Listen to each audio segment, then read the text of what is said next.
Je m'appelle Katia, j'ai 54 ans, j'habite à Luxembourg depuis une vingtaine d'années. Et il y a 1 an et demi, on m'a découvert un cancer de l'os, de l'humérus droit. J'ai fait tous les examens, on m'a tourné dans tous les sens. Et puis quelques jours après, on m'a annoncé que c'était un sarcome rare, etc. Enfin bon, là j'étais prise dans un tourbillon.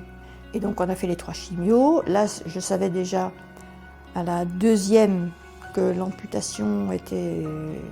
Il n'y avait pas d'autre choix.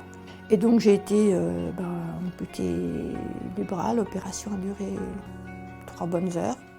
Bon, à chaque fois, il faut encaisser.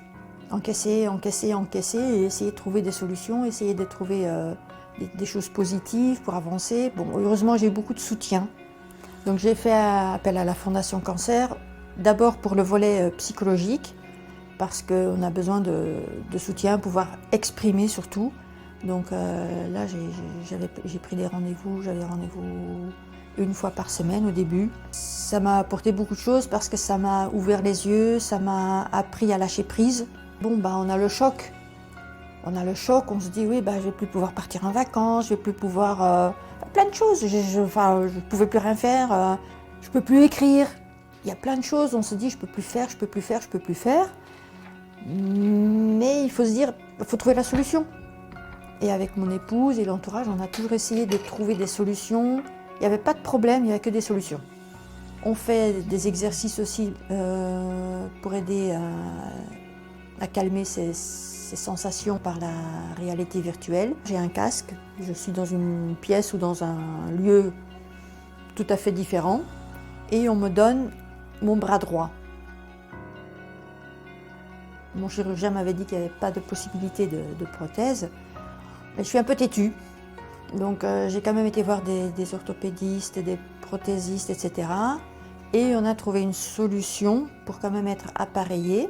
Et on espère aussi que cette prothèse va atténuer les douleurs fantômes parce que depuis l'amputation, le bras, en fait, pour moi, il est toujours là. Et là, je reprends tout doucement une vie qui ressemble à une vie de tout un chacun. Je vais continuer à travailler. On m'avait proposé de prendre l'invalidité, ce que j'ai refusé parce que je ne me sens pas prête. Oui, croquer la vie à pleines dents, quoi.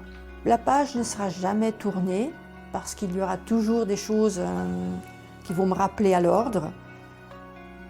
Mais il faut juste apprendre à vivre avec, tout simplement. Reprendre la vie où on l'a laissée. Et même si c'est sans le bras, oui, mais elle continue. La vie continue et il faut en profiter, ça en vaut la peine. Ouais.